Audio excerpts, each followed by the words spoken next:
Alhamdulillah. Wassalatu wassalamu ala Rasulillah Muhammad ibn Abdillah wa ala alihi wa sahbihi wa man walah.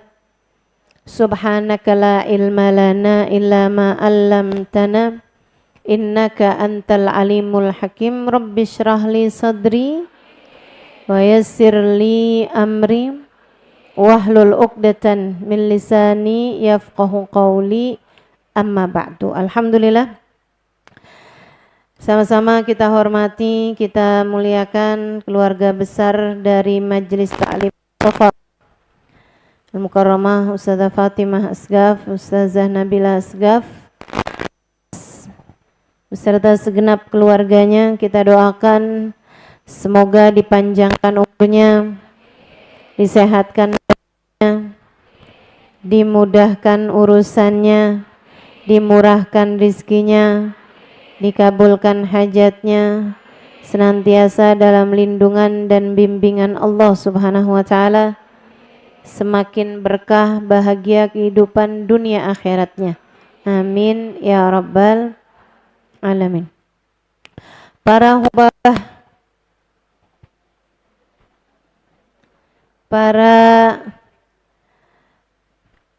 syarifah, para ustadzah, para pimpinan-pimpinan pondok pesantren, pimpinan-pimpinan majelis taklim, kita doakan semoga senantiasa berada dalam rahmat ridha Allah Subhanahu wa taala, dalam lindungan dan bimbingan Allah Subhanahu wa taala, serta semua yang hadir di majelis ini, baik ibu-ibu, kakak-kakak, adik-adik, anak-anak, yang mudah-mudahan semuanya semakin dicinta Allah. Semoga semuanya disayang Allah, diberkahi Allah, dilindungi Allah, dirahmati Allah. Semoga semuanya disayang Rasulullah, dirindukan Rasulullah, dan kelak di hari akhirat nanti dikumpulkan dengan Rasulullah Sayyiduna Muhammad sallallahu alaihi wasallam. Semoga semuanya hidup dalam keadaan salehah, istiqomah, bahagia di dunia, meninggal dunia husnul khatimah, di akhirat Allah perkenankan masuk dalam surganya. Amin ya rabbal alamin. Saya ucapkan kepadamu selamat tahun baru 1448 Hijriah, yang artinya sudah 1448 tahun silam Nabi Muhammad hijrah dari Mekah menuju ke Madinah, yang artinya juga sudah 1438 Hijriah, sudah 1438 tahun kita ditinggal wafat Nabi kita Muhammad sallallahu alaihi wa ala alihi wa sahbihi wasallam. Meskipun begitu, kita berharap menjadi umatnya yang diakui oleh beliau, yang disayangi oleh beliau, dan meski terbentang jarak yang sangat panjang antara kita dengan beliau, semoga di hari akhirat tidak lagi ada jarak antara kita dengan beliau, berada dalam rombongan Nabi Muhammad, amin, berada di belakang barisan Nabi besar Muhammad, amin, masuk dalam surga Allah Subhanahu wa ta'ala yang ada Nabi Muhammadnya, amin ya rabbal alamin. Dan karena kita sekarang berada di tanggal ke-2 ya dari bulan Muharram, yang artinya seminggu ke depan kita sudah akan masuk tanggal 9 dan tanggal 10 dari bulan Muharram yang biasa disebut dengan nama hari Tasu'a dan hari Asyura. Kita juga akan membahas, saya akan membahas di majelis kali ini, selain daripada kitab-kitab, kita ngaji ada kitabnya kan? Enggak hatam-hatam. Udah nggak tahu berapa tahun nih kan? Mana masih panjang pula kitabnya. Doain biar nyampe umur saya.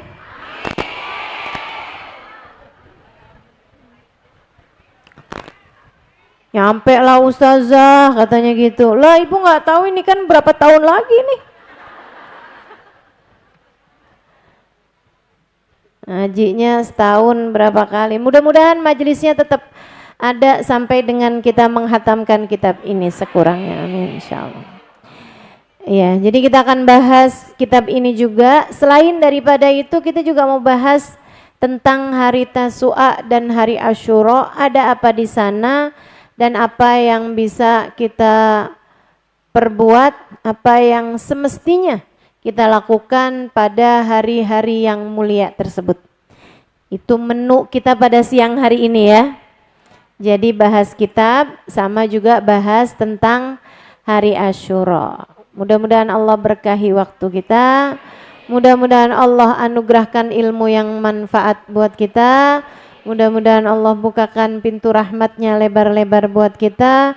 Mudah-mudahan apa yang kita dengar pada hari ini menjadi ilmu yang manfaat, ilmu yang jadi cahaya buat hati kita, menerangi langkah kehidupan kita, dan Allah mudahkan kita untuk dapat mengamalkannya dalam kehidupan kita, insya Allah. Sebelum kita mulai kajiannya, seperti biasa kita akan mengawalinya dengan membaca niat belajar bersama-sama. Bismillahirrahmanirrahim. Nawaitu ta'allum wa ta'lim wa naf'a wal intifa' wa tadhkir wal ifadah wal istifadah wal hitha ala tamassuk bi kitabillah wa sunnati rasulillah sallallahu alaihi wa alihi wa sallam. والدعاء إلى الهدى والدلالة على الخير ابتغاء مرضاته وقربه وثوابه وحسن الخاتمة مع اللطف والعافية وصلاح العاقبة برحمتك يا أرحم الراحمين. إلى حضرة النبي محمد صلى الله عليه وسلم وآله وصحبه وأزواجه وذريته وأهل بيته وسلم جميع الأنبياء والمرسلين وأولياء الكون أجمعين خصوصا لروي سيدنا المهاجر الله بن عيسى فقيه المقدم محمد بن علي بعلوي سيد الأحباب عبد الرحمن بن محمد السقاف سيد الأحباب عبد الله بن أبو بكر العيدروس وأصولهم وفروعهم ثم إلى روي صاحب العناد فخر الوجود الشيخ أبو بكر بن سالم وأصولهم وفروعهم ثم إلى روح صاحب راتب الحبيب عبد الله بن علوي الحداد أحمد بن زين الحبشي حبيب علي بن محمد الحبشي وأصولهم وفروعهم ثم إلى أرواح الأئمة المجتهدين ومقلدين في الدين علماء عاملين فقهاء والمحدثين والقراء والمفسرين وسادات الصوفية المحققين أجمعين خصوصا لور الإمام الغزالي محمد بن محمد الغزالي الطوسي وجميع ساداتنا آل أبي علوي أجمعين أن الله يغفر لهم ويرحمهم ويعلي درجاتهم في الجنة وينفعنا بركاتهم وأسرارهم وأنوارهم وعلومهم ونفحاتهم في الدين والدنيا والآخرة سائر مشايخنا أجمعين أن الله يغفر لهم ويرحمهم ويعلي درجاتهم في الجنة وينفعنا بركاتهم وأسرارهم وأنوارهم وعلومهم ونفحاتهم في الدين والدنيا والآخرة. الفاتحة. Bismillahirrahmanirrahim. Faslun. Halaman 44 dari kitab Matan Ghayatut Takrib Syekh Abu Syuja Al-Asfihani atau biasa disebut dengan nama Fathul Qarib. Bahkan banyak di antara kita yang nggak ngerti ngajinya kitab apa. Kita ngaji di sini ya, namanya kitab Fathul Qorib atau biasa disebut dengan nama Matan Ghayatut Taqrib. Ya, Ghayatut Taqrib. Gitu ya. Punyanya Al-Qadhi Abu Syuja' Al-Asfihani dari kota Asfahan. Fikih Imam Syafi'i, dan ini salah satu dari kitab-kitab rujukan yang saya rasa paling banyak dibahas di pondok-pondok pesantren yang ada di Indonesia ini. Ya, orang kalau mondok di pondok-pondok pesantren kuno ya, pondok pesantren yang cara belajarnya itu salaf, maksudnya yang enggak ada pendidikan secara formalnya. Pondok pesantren yang semacam itu, yang pondok pesantren apa istilahnya ya, kuno-kuno gitu ya. Tempat saya dulu belajar di Al-Anwar, Sarang, Rembang, atau pondok pesantren di Kediri, di Lirboyo, gitu kan. Pondok-pondok pesantren-pesantren yang semacam itu pasti di antara kitab-kitab yang dibahas itu adalah kitab Ghayatut Taqrib ini atau Fathul Qorib ini, gitu kan. Kamu termasuknya duduk di kelas-kelas yang lumayan tengah tuh, nggak yang tinggi banget tapi juga nggak yang rendah banget. Jadi kalau ada anak santri pulang dari pesantren, kamu tanyain deh, fikihnya pakai kitab apa? Nah, gitu kan. Kalau dibilang kita kitabnya Fathul Qorib, sama dong. Sama, saya juga ngaji kitabnya Fathul Qorib juga. Oh, Fathul Qorib di bab apa? Ah kan, udah bisa bilang tuh ya. Bab jual beli. Begitu kan. Tapi pertanyaannya udah tuh, alihkan sama yang lain. Soalnya takutnya kalau dia nanya yang lain lagi, ngajinya setahun cuman berapa kali. Mana lagi juga katanya istilahkan belajar di waktu kecil seperti mengukir di atas batu. Nah, ibu-ibu nih usia begini, bagai menulis di atas air. Apalagi masa-masa sekarang nih Bu, ibu-ibu kalau dengerin saya di YouTube, dengerin saya di Instagram atau hadir di majelis-majelis saya, belakangan ini saya kalau di majelis banyakan doanya dah. Kenapa gitu Ustazah? Harga bensin naik, dolar naik ya, walaupun kita nggak pakai dolar kalau belanja, tapi kan bensinnya dibelinya pakai dolar dan banyak barang-barang lain dibeli pakai dolar, sehingga akhirnya naik transportasinya, naik pula lah semua harga-harganya gitu. Jadi saya kalau ngeliatin ibu-ibu hadir majelis, mukanya kayak bengong.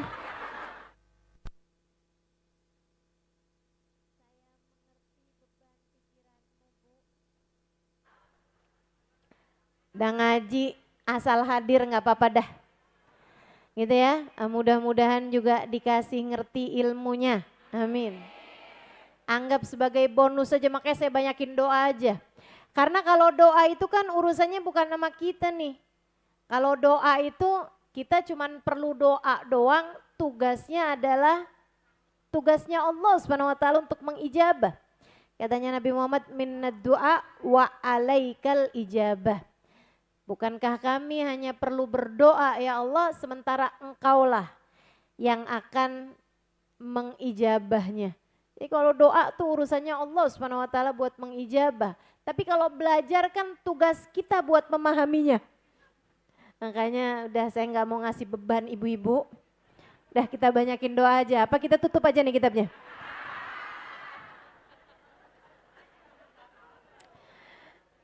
Ya Allah, tambah nggak hatam-hatam ya. Jadi nggak apa-apa lah, kita bahas kitabnya sedikit-sedikit, pelan-pelan, insya Allah biar ada ilmu yang bisa kita pahami, bisa kita mengerti, dan mudah-mudahan bisa jadi cahaya buat kita sekalian, insya. Faslun ay firrohn, fasal halaman 44, kitabnya yang ini nih. Ustazah di mana dapatnya tuh Ustazah? Kagak tahu saya. Pokoknya udah disiapin di sini aja tuh ya. Nah, cari sendiri aja dah. Faslun wa kullu ma jaza bai'uh jaza rohnu. Jadi fasal mengenai tentang rohen. Apa itu rohen? Rohen itu adalah gadai. Nah, ini kita sekarang belajar urusan pergadaian. Ustazah saya nggak mau buka bisnis gadai, nggak perlu emang. Ya, Ustazah saya juga nggak pernah menggadaikan barang saya, nggak perlu juga teman-teman sekalian. Apalagi lewat pergadaian yang ada itu kebanyakannya tidak memenuhi persyaratan gadai. Sehingga sangat dekat sekali dengan unsur riba. Sangat dekat sekali dengan unsur riba yang tentu saja hukumnya adalah haram. Ya, tapi untuk kamu tahu hukumnya, kamu tahu caranya, kamu tahu tata caranya dalam urusan rohen, dalam urusan gadai, ini saya rasa sesuatu yang perlu kita sebagai umat Islam tahu. Rohen pergadaian dalam tata cara Islam itu semacam apa? Bismillahirrahmanirrahim. Faslun. Wa kullu ma jaza bai'uhu jazaruhu fid duyuni idastaqarra thubutuha fid dhimmah. Wa kullu ma jaza bai'uh, semua yang diperbolehkan untuk dijual belikan, jaza rohnuhu, maka diperbolehkan juga untuk menjadikannya sebagai barang gadaian, untuk digadaikan. Gadainya ini fidduyuni, dijadikan sebagai barang jaminan. Gadai itu kan barang jaminan. Fidduyuni, ketika berhutang, idastaqarra thubutuha fid dhimmah, ketika hutangnya telah menjadi wajib. Ketika hutangnya telah terjadi, itu boleh atau bagus untuk menggadaikan satu barang. Gitu ya. Walirrahin ar-ruju' fihi ma lam yakbidhu. Dan bagi orang yang menggadaikan barangnya itu ar-ruju' fihi, boleh nggak jadi boleh balikin gadainya itu malam yakbidhu, selagi belum diterima. Ini udahlah ilmunya agak berat. Lu mikir, mic-nya putus-putus pula ya. Malam yakbidhu, selagi belum diterima oleh al-murtahin. Murtahin itu orang yang menerima barang gadaian tersebut. Tapi kalau udah diterima, itu udah nggak bisa lagi diambil kecuali sesudah hutangnya lunas. Wala yadmanuhul murtahin illa bitta'addi. Dan murtahin tersebut tidak harus mengganti barang itu kalau rusak. Illa bitta'addi, kecuali dengan kesembronoan. Barang digadaikan, orangnya tersebut menerima barang gadaian berupa sepeda motor misalnya. Tahu-tahu sepeda motornya kebakar karena rumahnya kebakaran. Apakah dia wajib mengganti sepeda motor ini? Enggak. Kalau memang terjadi kebakaran tersebut, ya seperti mana biasanya tanpa ada unsur kesengajaan. Gitu ya. Kecuali kalau misalnya sepeda motornya ditaruh di luar rumah tanpa dikunci, akhirnya dicuri, gitu kan? Itu ada kesembronoan dari pihak penerima gadai itu, sehingga dia wajib untuk mengganti barang tersebut. Wa idza qabida ba'dul haqq lam yakhruj syai'un minar rahan hatta yaqdi jami'ahu. Apabila dia sudah menerima haknya, maksudnya udah sebagian hutangnya dibayarkan oleh si orang yang menggadaikan barang, lam yakhruj syai'un minar rahan, dia nggak perlu mengeluarkan barang gadaian ini, nggak wajib ngeluarinnya kecuali jika orang itu sudah membayarkan keseluruhan hutang. Ya, jadi motornya itu dikembalikan ketika hutangnya sudah lunas. Baik, akan kita bahas satu demi satu. Ini memang ilmu yang perlu pakai mikir.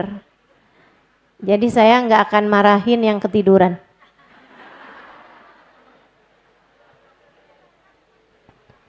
Nggak apa-apa, ya. Silakan aja, tinggal tidur nggak apa-apa. Yang penting jangan ngajakin sebelahnya ngobrol. Enggak. Ini nanti ada nih nenek-nenek yang bilang, ntar kalau Ustazah bahas Asyura bangunin saya ya. Gadai, saya nggak perlu, apaan yang saya gadain. Ya Allah. Apa itu gadai? Secara arti bahasa, ar-rahnu huwa ats-tsubut. Ar-rahnu lughatan ats-tsubut. Gadai secara arti bahasanya adalah sesuatu yang menetap. Kenapa dikasih nama gitu? Karena ketika hutangnya udah tetap, nah itu kemudian diberikan jaminan dari gadai tersebut. Wa syar'an, adapun secara syariat adalah ja'lu ainin maliyah wathiqah bidainin yustawfa minha inda ta'adzuril wafa. Secara arti syariat, secara syariat, ibu-ibu kalau ngaji fikih sama saya, tenang aja Bu. Saya pernah mempelajari fikih ini secara dalam. Dan saya sudah memikirkan pembahasan yang seringan mungkin, yang membuat kamu insya Allah mudah buat nerimanya. Gitu kan? Nah, kamu kalau coba pengen ngerti tentang urusan pergadaian, kamu nyari nih di kitab nih, kayaknya sampai juling-juling agak ngerti dah.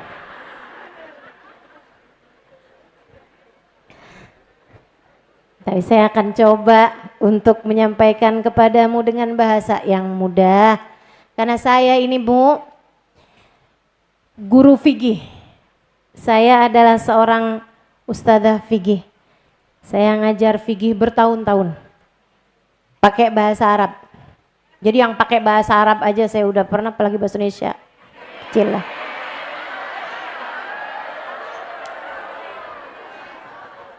Ustazah kalau gitu sekarang ngajar aja bahasa Arab Ustazah. Lupa. Udah gak bisa lagi kayaknya kalau sekarang ya.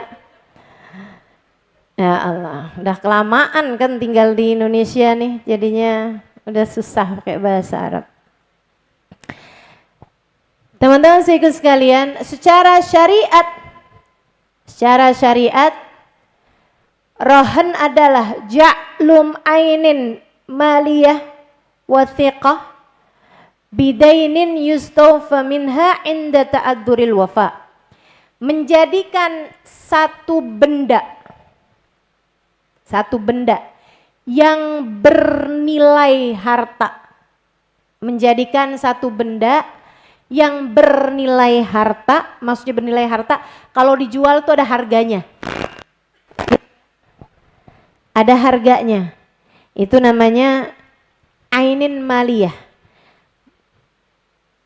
Benda yang punya nilai harta. Sebab kalau misalnya yang enggak bernilai harta, misalnya ini ya, apa namanya? Saya mau utang nih dengan barang jaminan. Jaminannya apa? Jaminannya kamu saya ajarin juz amma.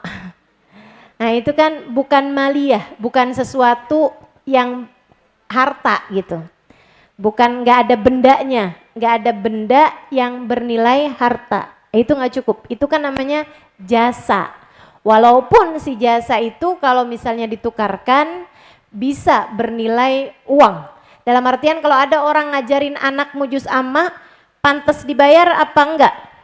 Pantas dibayar Bu, pantas dibayar. Dan ibu-ibu, sebenarnya ilmu itu akan lebih mungkin, akan lebih punya nilai manfaat justru ketika kamu membayarnya dengan sesuatu yang bernilai uang. Makanya kalau tanyain Ustazah, ini anak saya mau saya pondokin di sekolah yang gratis apa di sekolah yang bayar? Bu, pondokan di sekolah yang bayar. Pondokan di sekolah yang bayar. Kecuali kalau kamu memang benar-benar tidak mampu, gitu ya. Tapi mondokin anak di sekolah yang berbayar itu lebih bermanfaat ilmunya, lebih mungkin untuk ilmunya bermanfaat. Enggak harus yang mahal, tapi yang berbayar. Itu salah satu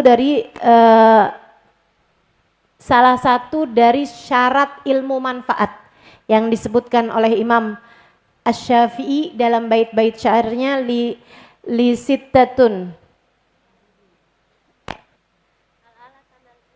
Ala la tanalul ilma illa bisittatin sa'umbika alaika bibayanin dzakaun wa hirsun wastibarun wa bulghatun wa irsyadu ustadin wa tuli zamani. Katanya Imam Al-Syafi'i alaihi ridwanullah, untuk dapat ilmu manfaat itu ada 6 syarat-syaratnya. Saya akan ceritakan kepadamu secara jelas.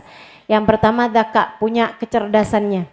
Nah, kalau nggak cerdas tuh Bu, lolo gitu, agak-agak yang tuh ya, nerima ilmunya nggak nyambung gitu kan.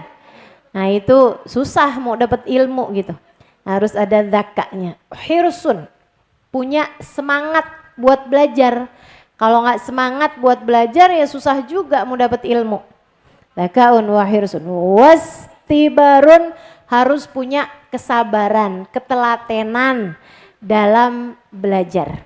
Gitu kan? Wa bulghatun, nah itu tuh, bulghah, harus punya dananya untuk bisa belajar gitu. Ustazah nih kita pengajiannya nggak pakai dana nih Ustazah. Kita gratis aja nih, berarti ilmunya nggak manfaat. Insya Allah mudah-mudahan manfaat juga ya Bu ya. Karena kan gini ibu-ibu, keluar dari rumah, naik kendaraan, bayar apa nggak Bu? Ibu nggak mungkin kan bilang sama kernetnya, anterin saya ke Darul Aitam, ntar 5 menit sebelum turun saya bacain kamu Fatihah. Gak ada ulghatun ya. Wa irsyadu ustadin. Nah, syarat berikutnya lagi tuh. Syarat kelimanya, harus punya guru. Kalau ngaji, belajar nggak ada gurunya, nah ini banyak nih. Orang-orang zaman sekarang ini ngajinya nggak jelas gurunya siapa. Tanyain kamu belajarnya dari mana? Dari AI. Katanya chat GPT begini nih, gitu kan. Nah itu nggak cukup tuh untuk bisa dapat ilmu yang manfaat. Dapat pengetahuan bisa, tapi dapat ilmu yang manfaat harus ada irsyadu ustadin. Harus ada guru yang membimbing kamu. Kemudian yang terakhir, syaratnya ilmu manfaat adalah tuli zamani, waktunya panjang.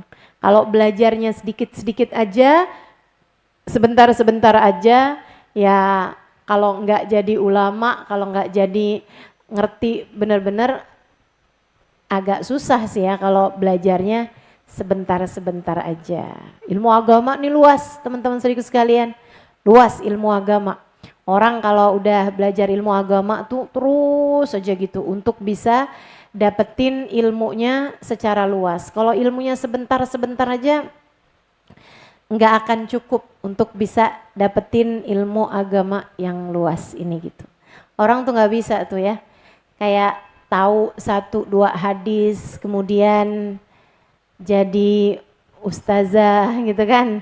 Nah nggak cukup begitu, harus belajar sungguh-sungguh, ngabisin waktu panjang untuk bisa mempelajari ilmu sehingga dia dapat menyampaikannya kepada orang lain.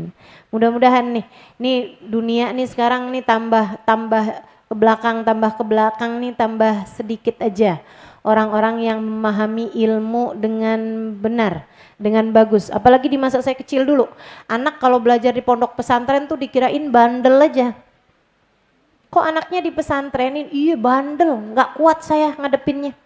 Nah, padahal nggak semestinya begitu, karena ilmu agama tuh luas, gitu kan. Anak kamu kok di pesantrenin? Iya nggak keterima di sekolah umum, soalnya dia nilainya nggak bagus, jadi saya pesantrenin aja. Justru kebalik, orang tuh di pesantrenin mestinya yang punya kapasitas ilmu yang luas, yang pinter, nah itu mestinya di pesantrenin. Kenapa? Karena belajar ilmu agama itu perlu waktu yang panjang. Baik ya, jadi yang bisa dijadikan sebagai barang gadaian adalah ja'lu, mana tuh ini? Ja'lu dzatin maliyah, ja'lu ainin maliyah. Zat sama ain itu sama ya. Biasanya kalau diterjemahin ain aidzatin. Tuh, makanya saya pakai bahasa yang lain.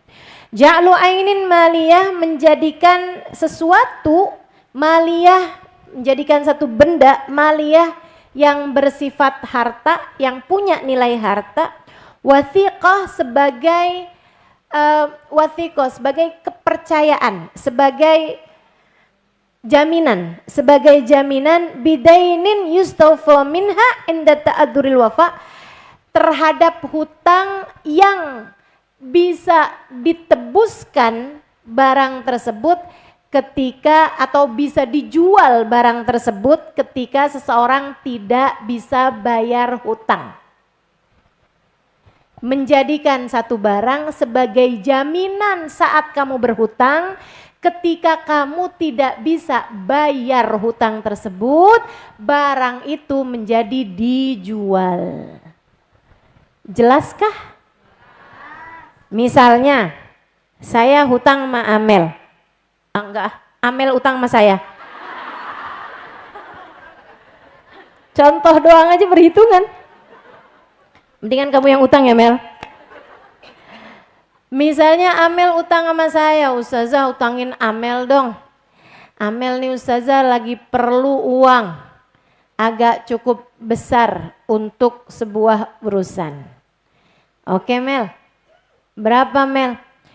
Ustazah 10 juta, tapi tenang Ustazah, Amel akan taruhin sepeda motor Amel di Ustazah sebagai rohan, sebagai jaminannya.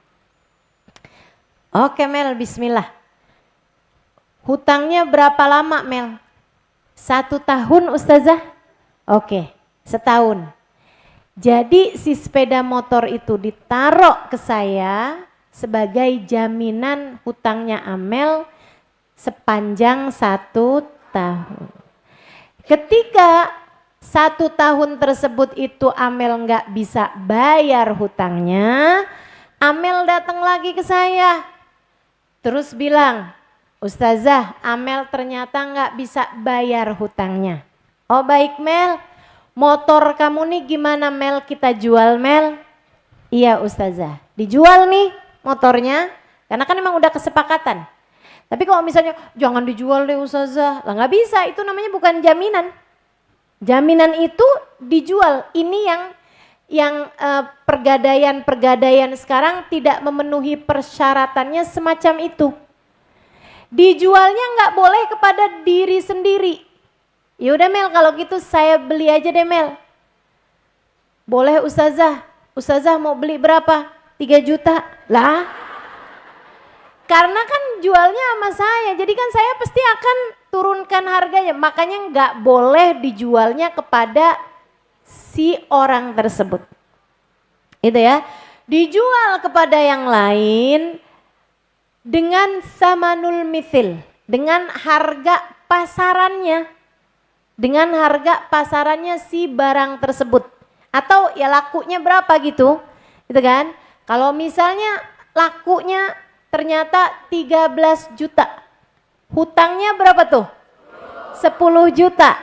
Maka yang 10 juta saya ambil, sisanya yang 3 juta itu saya kembalikan kepada Amel. Itu rohen yang benar. Itu gadai yang benar. Teman-teman, jadi tidak kemudian menjadi hak milik orang tersebut, enggak langsung jadi hak milik, justru harus dijual si barang itu untuk membayarkan hutang itu. Makanya barang gadaian itu harus kurang lebih senilai sama hutangnya. Kalau hutangnya 10 juta, tidak boleh dia menggadaikan surat tanah. Tanahnya nilainya 1 miliar. Utangnya cuman 10 juta. Nah itu enggak perlu kayak begitu. Enggak usah kayak gitu. Dan nanti yang jualin juga boleh saya, boleh Amel, boleh siapa aja tuh. Yang tadi itu kan udah 1 tahun nih nggak bisa bayar. Akhirnya kan dijual nih si barangnya. Siapa nih Ustazah yang jualin? Boleh siapa aja, boleh nyuruh orang juga boleh. Gitu kan? Yang pasti dari pembayaran atau dari penjualan si barang tersebut dilunaskanlah hutangnya, senilai hutangnya si 10 juta itu, kemudian si sisanya itu dikembalikan kepada yang punya barang. Gitu ya. Sebaliknya juga nggak boleh, misalnya Ustazah utangin saya dong Ustazah, berapa? 100 juta, nanti Amel gadaikan motor Amel. Mau motor kamu harganya berapa Mel? 13 juta lah. Nah, itu nggak bisa juga gitu. Jadi si barang gadaian ini itu harus yang kurang lebih nilainya mirip segitu gitu. Mirip sama si barang gadaian itu. Ustazah, itu kan hutangnya 10 juta. Setahun kemudian kalau nggak ada bunganya, itu kan dibayarkan 10 juta. Itu kan kerugian Ustazah buat orang yang menghutangi, apalagi di masa sekarang ini. Utangnya setahun yang lalu, harga beras waktu itu sekilonya berapa? Tahun lalu. Berapa sih harga beras? Asli jujur aja Bu, saya nggak pernah beli beras. Seingat saya ya. Berapa? Seliter 15.000. 14.000. 13.000 boleh nggak? Ditawar. Iya kan macam-macam ya. Itu kan harga beras setahun kemudian bisa jadi lebih naik. Betul nggak? Kayak lebih turun itu jarang loh. Misalnya nilai emas gitu kan ya. Setahun yang lalu emas berapa, setahun kemudiannya bisa jadi berapa teman-teman? Setahun yang lalu misalnya emas 1.800.000. Tahun berikutnya udah jadi 2 juta. Kan begitu ya? Nah ini kan kalau misalnya dibayarkan sama persis dengan hutangnya nggak pakai bunga, itu kan nilai rupiah kita itu turun, mengalami namanya inflasi. Ya, mengalami inflasi, ada penurunan nilai uang. Teman-teman sekalian, saya aja inget lagi zaman saya SD, itu uang jajan saya nggak sampai 500 perak loh. Apalagi ibu-ibu nih modelannya lebih tua dari saya. Iya kan? Sekarang 500 perak Bu, dapat apaan coba? Jadi memang benar-benar nilai tukar uang kita itu menurun setiap tahunnya, gitu kan? Tapi Ustazah hutang 10 juta dibayarkan 10 juta juga tahun depan, iya. Kalau misalnya dilebihkan Ustazah riba kecuali. Nah nih teman-teman saya sekalian, saya kasih tahu ini penting. Biar orang tuh nggak merasa berat ketika dihutangin. Sebab kalau misalnya kondisinya kayak di negara kita ini yang nilai uang turun terus, itu orang tuh kalau mau berhutang menghutangi orang lain, dan padahal itu adalah bagian dari sedekah ya. Ketika kita menghutangi orang tuh bagian dari sedekah, itu akan merasa berat, apalagi kalau dihutanginya baru bayar 5 tahun kemudian, gitu kan. Sama aja, utang 1 juta bayar 1 juta. Sementara 5 tahun yang lalu si hutang 1 juta itu bisa dapat apa. Sekarang kan 1 juta. Jadi kecil gitu nilainya. Nah ini kan akan merugikan. Maka diajarin sama Nabi kita Muhammad sallallahu alaihi wasallam, kamu kalau dihutangi oleh orang lain, kamu sebagai orang yang berhutang bayarnya ditambahin. Bukan dari sisi orang yang menghutangi, apalagi disyaratkan di awal. Kalau disyaratkan di waktu akad jatuhnya riba. Kalau disebutkan di waktu akad jatuhnya adalah riba. Katanya Nabi Muhammad, kullu qardin jarra naf'an fahuwa riba. Semua hutang yang ada kelebihannya di saat bayarnya maka itu adalah riba. Dan riba kita tentu tahu hukumnya adalah haram. Nah kalau mengingat kita inflasi semacam ini tahun demi tahunnya, tentu dirugikanlah orang yang menghutangi orang lain kalau dibayarnya sama persis. Maka adab kita sebagai orang yang dihutangi, jangan molor ketika bayar, ya. Apalagi sampai jadi lebih galak dari yang nagih. Ada nih kelakuannya orang. Ada nih, ada.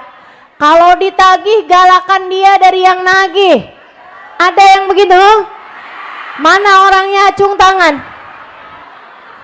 Saya mau lihat nih orangnya.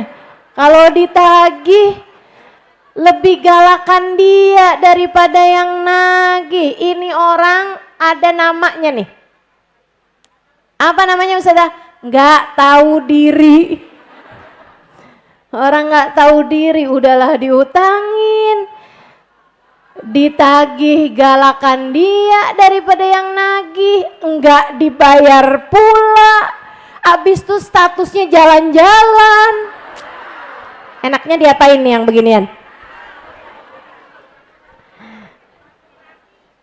Yo, galak banget. Serem bener Bu. Ya Allah, dicubit aja. Tapi pakai tang.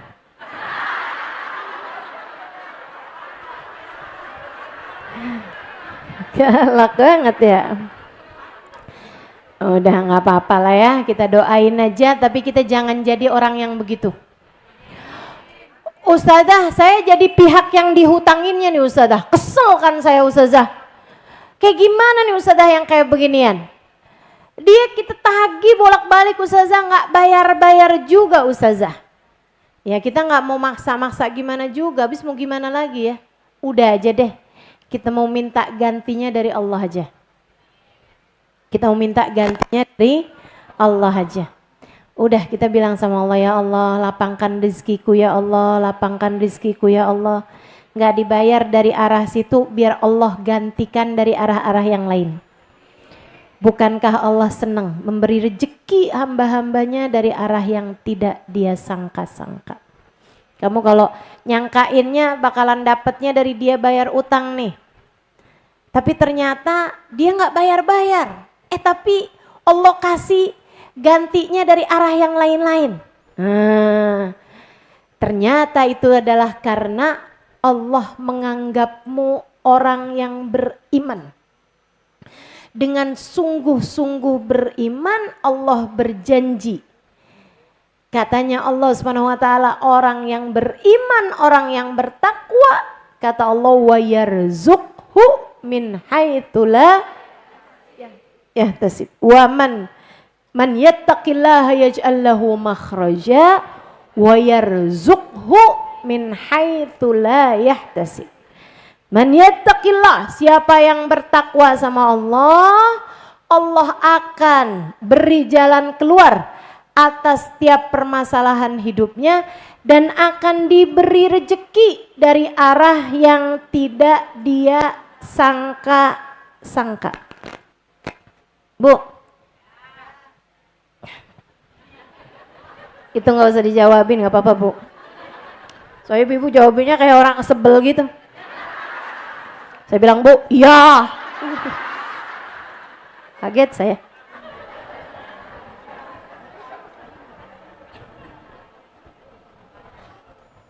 Allah.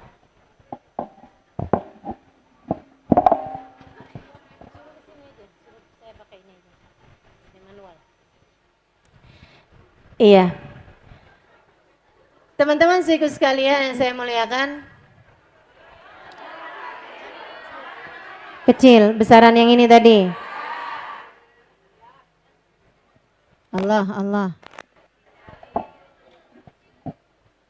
Allah. Iya. Katanya nih live streamingnya nggak kedengeran katanya. Terus saya mesti gimana? Pakai 2 mic. Ini kan nyusahin kan?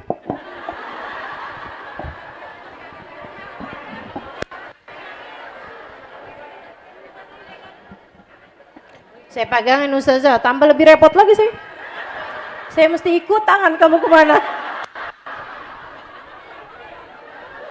Udah gak apa-apa, bismillah. Oke. Bu, ini saya ceritain nih. Saya kalau misalnya ada sesuatu yang saya harapkan, misalnya ada kebutuhan duniawi saya harapkan. Terus saya udah ngarepin nih insya Allah nih saya bisa dapat nih uangnya ini dari ini, gitu ya. Saya udah perkirakan dari orang bayar utang sama saya misalnya gitu. Jadi Ustazah menerima nih orang bayar utang? Enggak. Bu jangan kepikiran mengutang sama saya. Misalnya nih ya, saya udah ngarepin ada orang misalnya utang sama saya, kemudian dia bilang, Ustazah saya akan bayar bulan depan misalnya. Ternyata bulan depannya dia nggak bayar. Padahal di bulan itu saya ada keperluan sama si uang ini. Ya, saya ada keperluan sama si uang ini, mau saya belikan sesuatu lah kebutuhan saya. Misalnya, ini ya misal. Tapi ternyata bulan itu si orang yang katanya mau bayar hutang, di saat yang saya berani untuk saya mau ambil barang itu misalnya gitu ya, karena nantinya saya mau pakai buat bayarnya ini pakai uang itu kan, uang si orang yang mau janji bayar itu. Tapi ternyata di saat waktunya si orang ini nggak bayar. Tapi subhanallah, Allah kasih saya rejeki yang bisa membuat saya tercukupi kebutuhan saya yang itu dari arah yang lain, bukan dari uang yang dibayarkan sama si orang itu. Bu, saya ketika itu terjadi, saya GR. Saya senang. Betul, saya besar hati gitu maksud saya. Ya, saya besar hati Bu. Soalnya ada aja nenek-nenek nggak ngerti artinya GR. GR apaan sih, GR apaan katanya. Iya, maksudnya saya besar hati gitu Bu, saya seneng gitu. Ustazah ada orang punya utang nggak bayar kok Ustazah seneng. Iya, saya seneng. Bukan karena orang itu nggak bisa bayar hutang saya, bukan. Tapi karena saya sudah diberi rizki sama Allah dari arah yang tidak saya sangka-sangka. Dan senengnya saya Bu, saya seneng karena diberi rezeki, tapi ada yang lebih saya senengin lagi. Apa itu? Predikat takwa yang Allah Subhanahu wa taala berikan kepada saya. Sebab Allah itu sama hamba-hambanya yang bertakwa senengnya ngasih dari arah yang tidak disangka-sangka. Dalam hadisnya Nabi Muhammad mengatakan, Aballah an yarzuq abdahul mu'min illa min haitsu la yahtasib. Aballah an yarzuq abdahul mu'min illa min haitsu la yahtasib.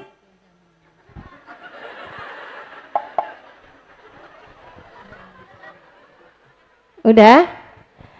Allah enggan, Allah tidak suka memberi hambanya yang beriman rezeki kecuali dari arah yang tidak disangka-sangka. Artinya Allah senang ngasih hambanya yang beriman dari arah rezeki yang tidak dia sangka-sangka.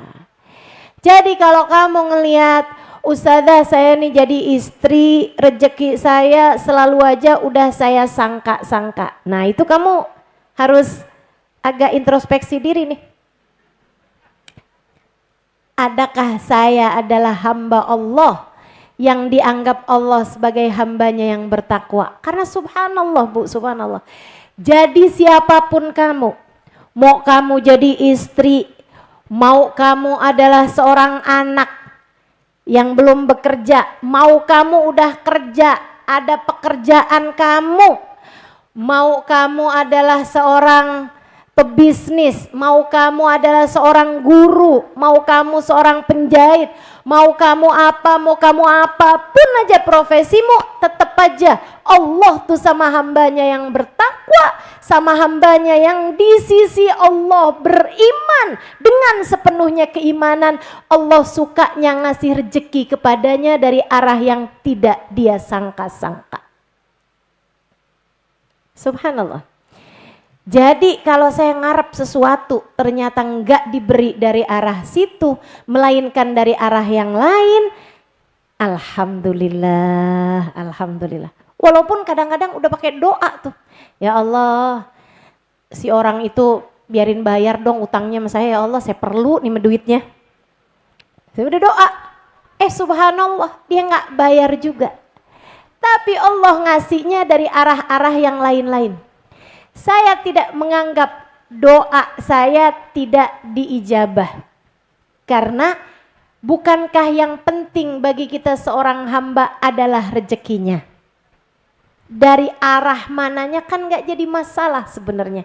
Karena kita tahu dari arah manapun rezeki itu datangnya tetap sumbernya dari Allah Subhanahu wa taala juga yang telah mengatakan huwar razzaq dzul quwwatil matin. Allah lah satu sang pemberi rezeki, dialah satu pemilik kekuatan sejati. Jadi bagi para istri, kamu ngarepin suamimu ngasih, ternyata suamimu nggak ngasih, jangan dulu sedih. Ya, bisa jadi Allah sedang akan mencukupimu dari rezeki yang lain, dari arah yang lain. Tetaplah husnudzon, tetaplah percaya kepada Allah Subhanahu wa taala. Insya Allah, jika kamu dianggap bertakwa di sisi Allah, Allah akan selalu memberikan kepadamu rezeki bahkan dari arah yang tidak kamu sangka-sangka. Jelas di sini? Jelas? Ustazah kalau gitu, kalau saya punya utang sama orang juga, kalau dia nggak lagi mau dikasih rezeki sama Allah dari bayaran saya, kan bisa jadi ya Ustazah. Jadi saya bayarnya nggak harus tepat waktu gitu Ustazah. Jadi saya tunda bayarnya gitu. Siapa tahu orang yang saya utangin itu kayak Ustazah kan lebih seneng kalau dikasih dari arah yang tidak disangka-sangka. Teman-teman saudaraku sekalian, hati-hati sama hutang. Hati-hati sama hutang. Ini saya akan menjadikan ini sebagai pembahasan paling penting untuk kamu dengar. Hati-hati, jangan suka ngutang. Ini utang yang gak berbunga yang lagi saya ceritain. Gimana kalau berbunga? Kalau berbunga itu jatuhnya riba, teman-teman. Riba itu kamu hutang ngambil riba, Imam Ghazali menyebutnya dalam poin-poin teratas kematian dalam su'ul khatimah. Na'udzubillah min dzalik. Kamu kalau meninggal dunia sementara kamu masih bawa hutang riba, sulit sekali untuk kamu mati bawa iman. Dan apalagi yang tersisa bagimu jika bahkan kamu mati nggak bawa iman.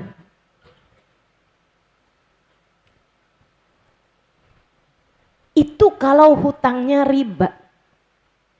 La'anallah akilur riba wa mukilah wa katibah wa syahidah. Allah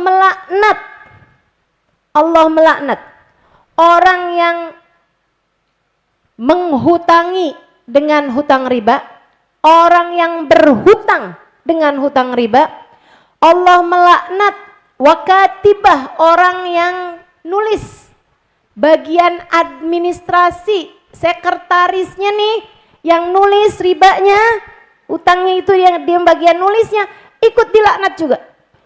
Wasyahidah, bahkan saksinya hutang ikut dilaknat juga. Hati-hati, hati-hati. Bahkan sekedar kamu menyarankan, saya nih lagi ini nih, yaudah utang aja Gih, sana ambil aja tuh sama orang itu tuh, kamu bisa ambil utangan sama dia sebulannya cuma 5% kok. Misalnya gitu. Kamu sekedar menyarankan kepada orang, itu artinya kamu adalah penganjur riba tersebut, kamu ikut-ikutan dilaknat sama Allah Subhanahu wa taala. Naudzubillah min dzalik. Hati-hati. Itu kalau hutangnya riba, susah buat mati husnul khotimah. Masalahnya sama iman. Lah sekarang kalau misalnya hutangnya bukan hutang riba, hutang sama saudara, gitu ya. Istilah tahun kemarin tuh, agar silaturahmi tak putus, pinjem dulu deh 100. Itu kan kayak hutang gitu kan, utang biasa aja gitu. Saya kepengen kebeli ini, duitnya nggak ada, atau saya lagi perlu ini, uangnya nggak ada. Saya mau ngawinin anak saya nih, uangnya nggak cukup, saya pinjem deh, gitu kan, sama orang lain. Kalau yang orang lain datang berhutang, kita sunnah menghutangi teman-teman. Kita sunnah menghutangi. Salah satu dari jenis sodakoh, orang datang minta utang sama kita, gitu ya. Itu salah satu dari jenis sodakoh. Tapi kalau kamu yang datang berhutang kepada orang lain, saya bilang nih, hati-hati sama hutang. Jangan sampai kamu punya kesenangan, apalagi kalau sampai naik jadi kebiasaan berhutang. Ini yang gak riba, apalagi riba ya. Kalau riba udah saya sampaikan tadi, salah satu dari penyebab kematian dalam su'ul khotimah.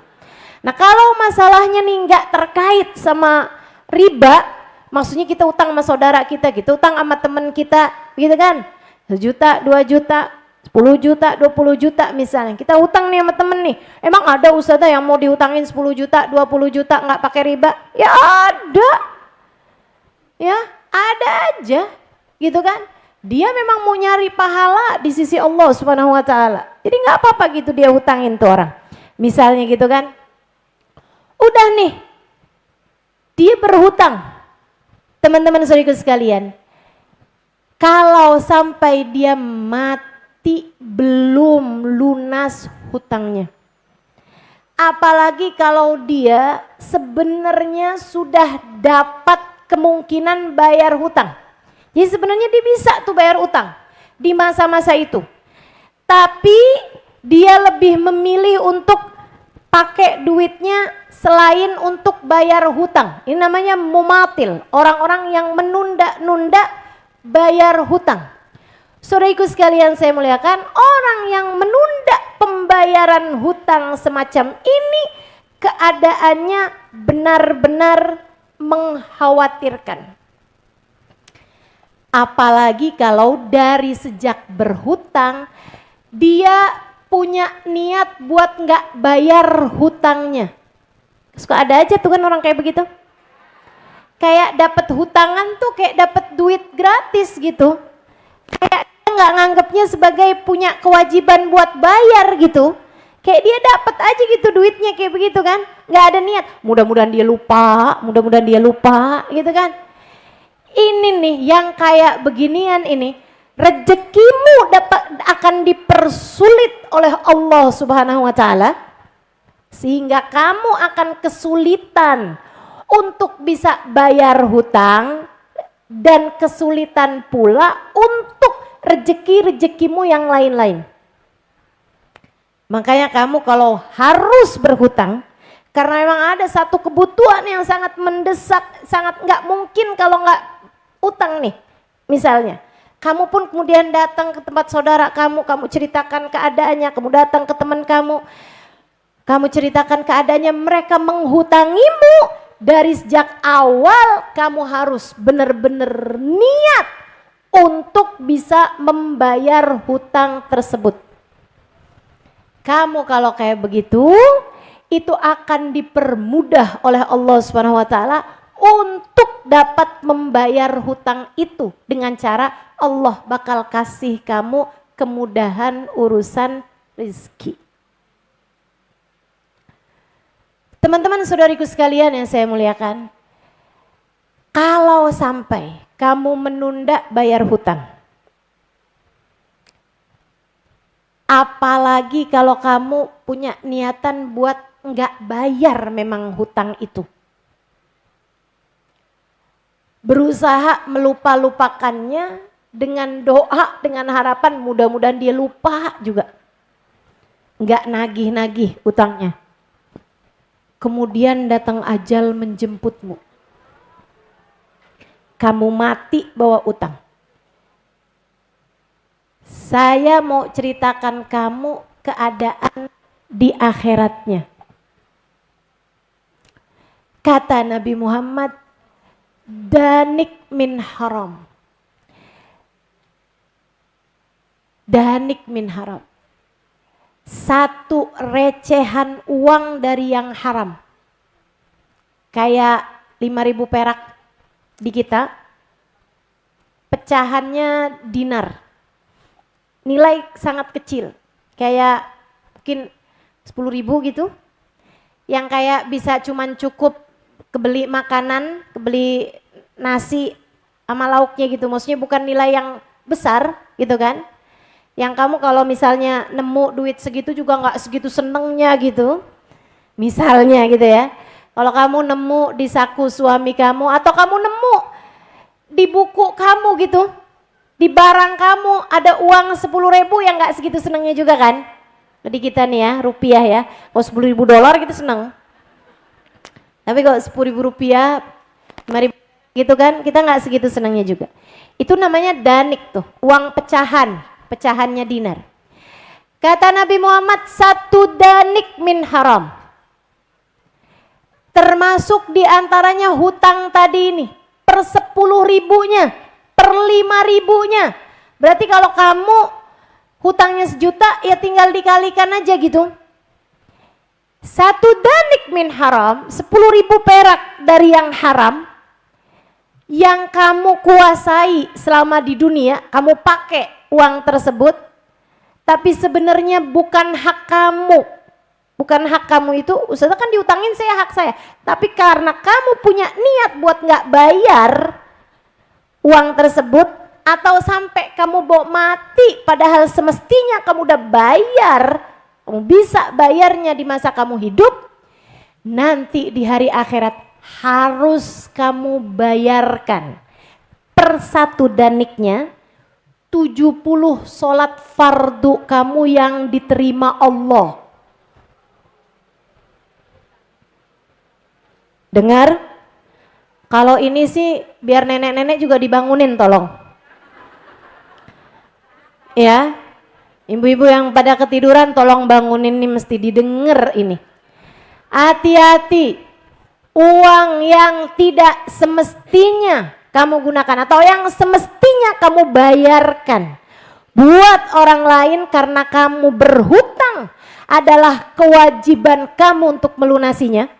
Jika di masa kamu belum melunasinya, kamu kemudian meninggal dunia, padahal kamu punya kesempatan untuk bisa membayarkannya, tapi kamu nggak membayarkannya, entah karena kamu emang nggak mau bayar atau kamu menunda bayar, bukan karena nggak mampu bayar. Lain lagi nih, ya.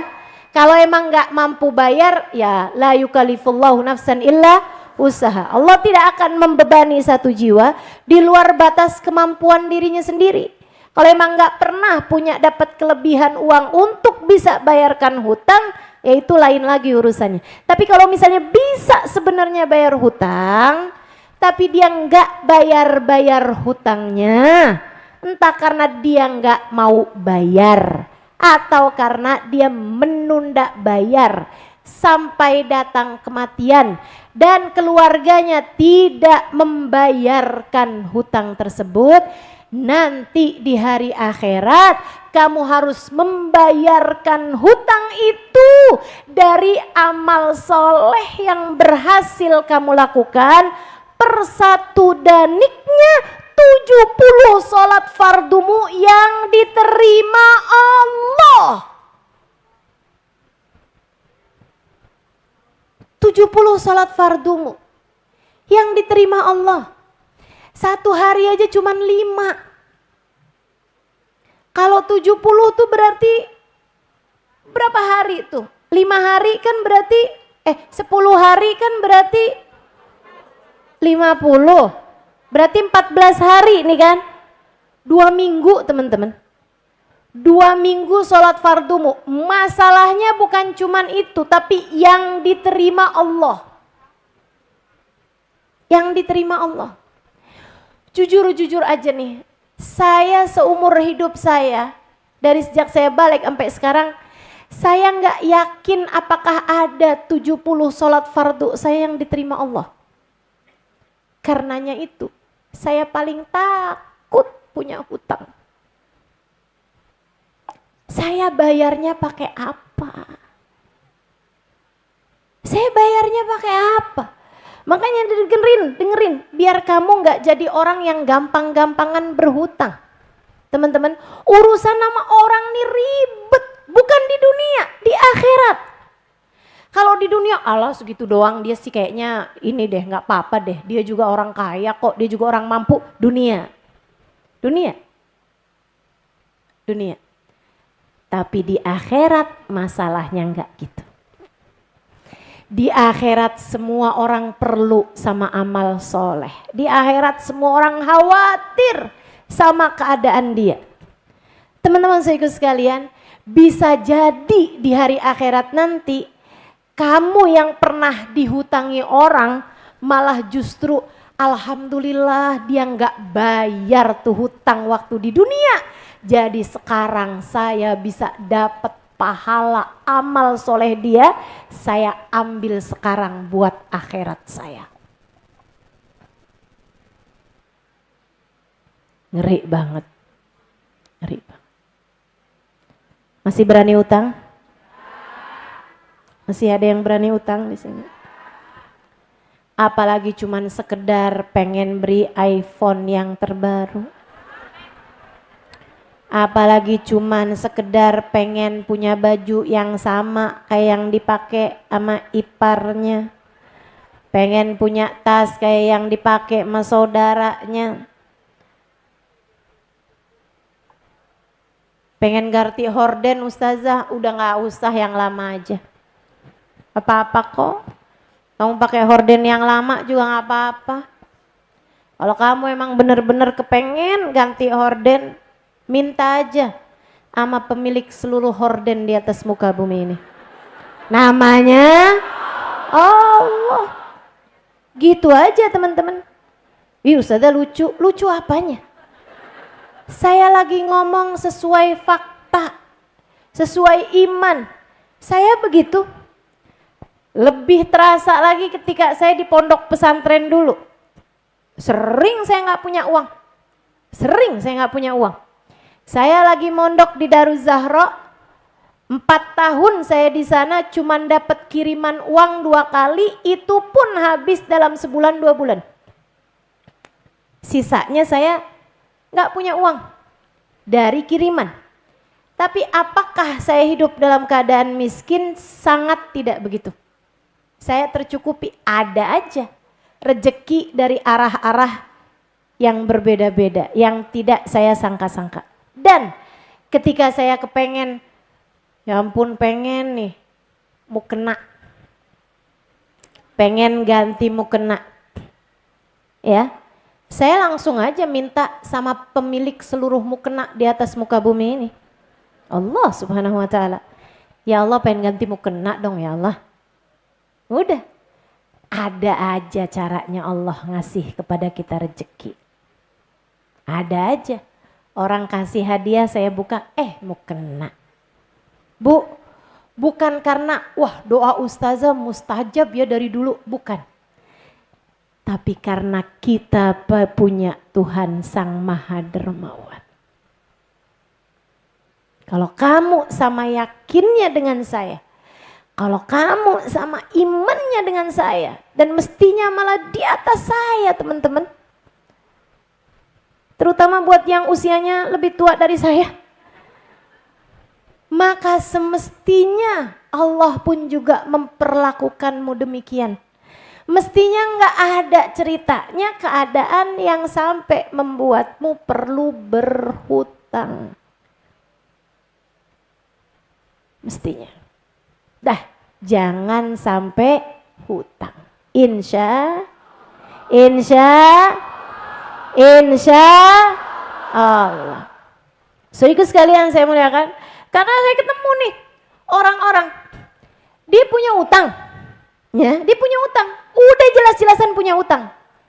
Tahu-tahu dia ngomong kayak gini, Ustazah, doain ya saya mau berangkat umroh. Lah,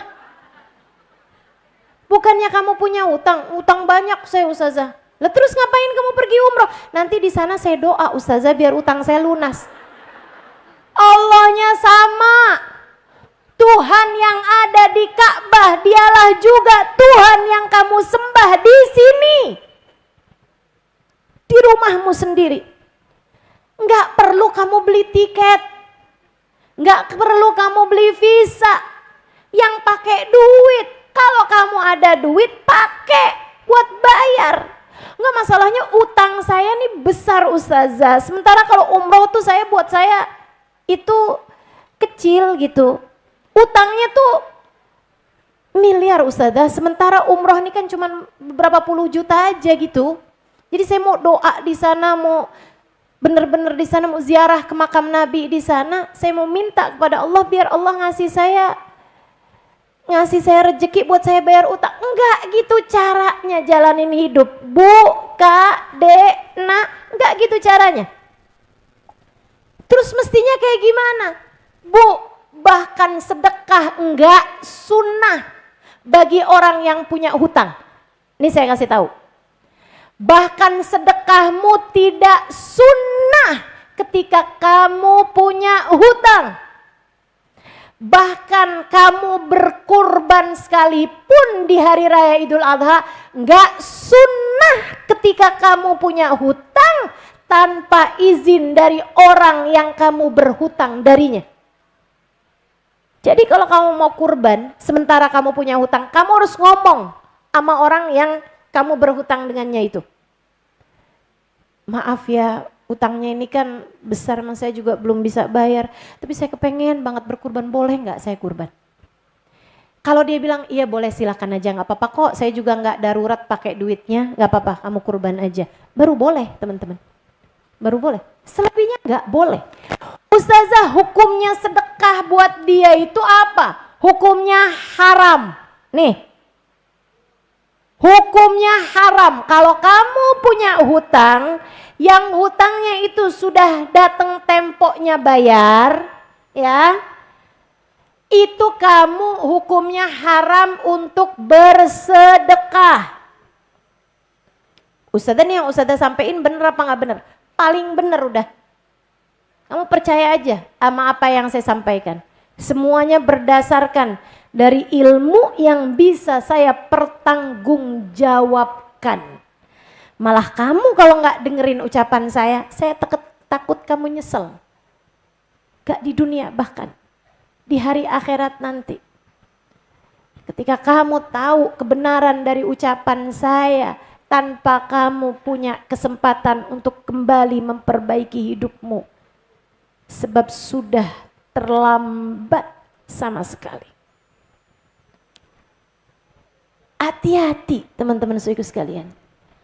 Kecuali kalau hutangmu itu hutang yang ada temponya. Kayak, Ustazah saya beli motor cicil, kredit, gitu kan. Saya bayar setiap bulannya selama 2 tahun, tiap bulannya saya bayar 200.000. Misal ya. Jangan hitung, itu saya kira-kira doang. Misalnya kayak gitu, kamu punya tagihan, entah itu rumah, entah itu motor atau apapun yang kamu punya ininya gitu. Dan kamu setiap bulannya memang punya pemasukan.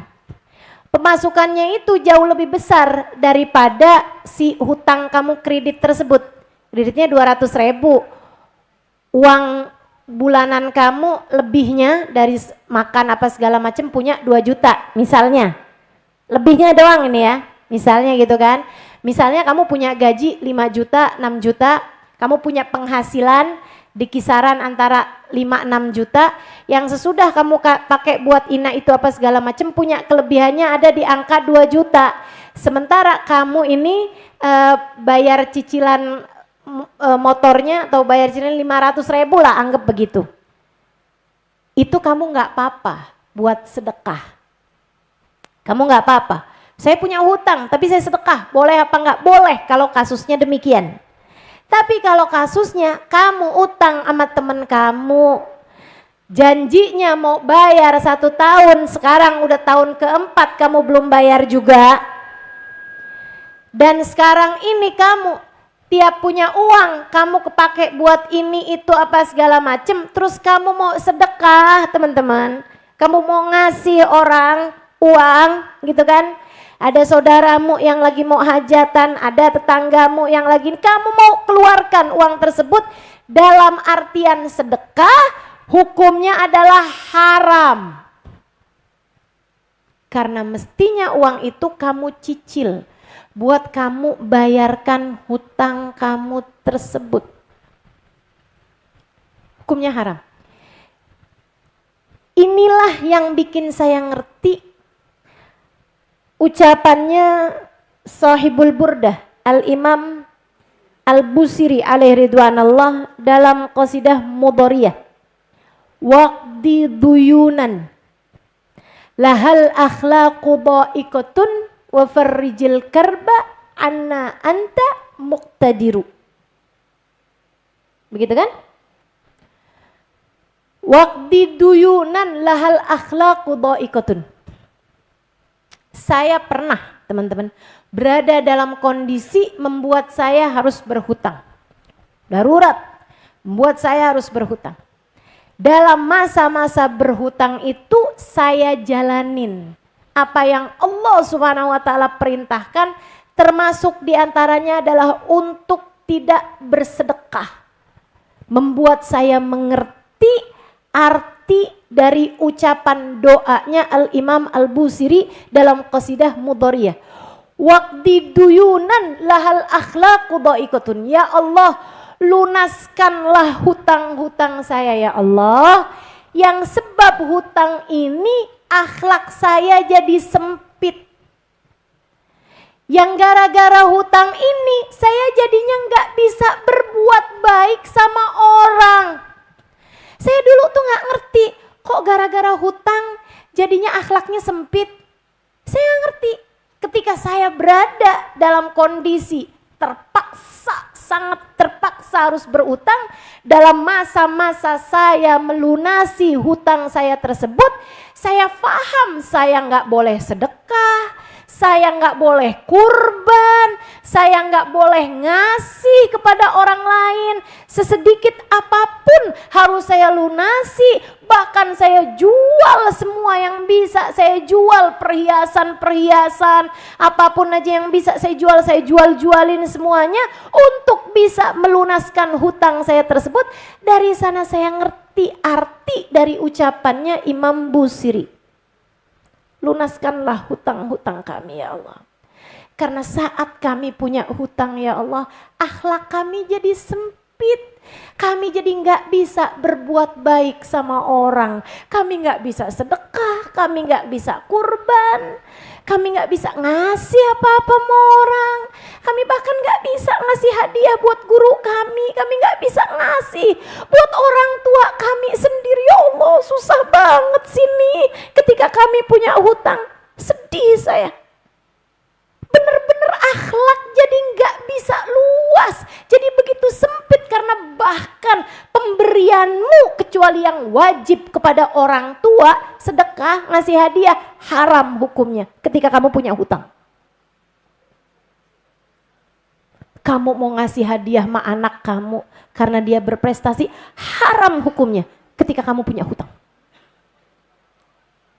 Masih berani hutang? Masih berani hutang? Betapa sedikitnya amal ibadah yang bisa kamu kerjakan ketika kamu punya hutang.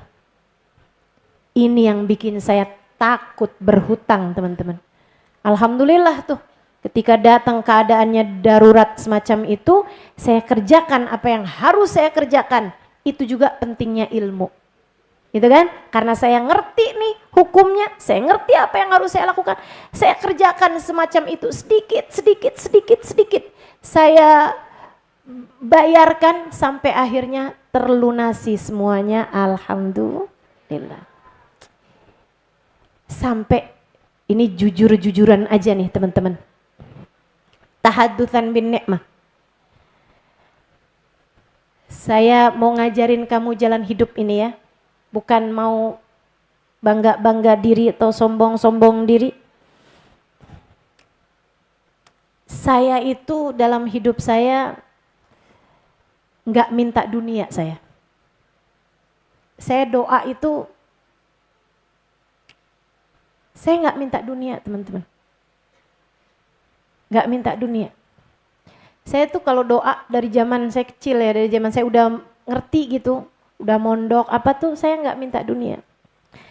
Saya mintanya ilmu manfaat, saya mintanya ampunan Allah, saya mintanya kebersihan hati, saya mintanya gitulah. Saya meminta husnul khotimah, saya minta rasa cinta ke Nabi Muhammad, saya minta dicintai sama Nabi Muhammad, saya minta menjadi orang yang bermanfaat buat umat Islam, saya minta urusan ukhrawi, urusan akhirat, urusan agama gitu. Saya baru minta dunia ketika saya punya hutang. Saya bilang sama Allah, ya Allah Engkau yang tahu. Saya selama ini nggak pernah minta dunia ya Allah. Tapi sekarang kondisi saya memaksa saya untuk meminta dunia kepadamu ya Allah. Saya minta mudahkan saya melunasi hutang. Saya nggak mau mati bawa hutang. Saya nggak ngerti caranya ngadep kepadamu. Kalau saya mati bawa hutang, saya nggak ngerti gimana caranya saya ngadep kepada Nabi Muhammad. Kalau saya mati bawa hutang ya Allah. Sampai begitu saya udah terlunaskan hutang, hari itu juga lunas nih semuanya, saya sujud syukur. Barangkali itu satu-satunya sujud syukur yang saya lakukan untuk urusan duniawi.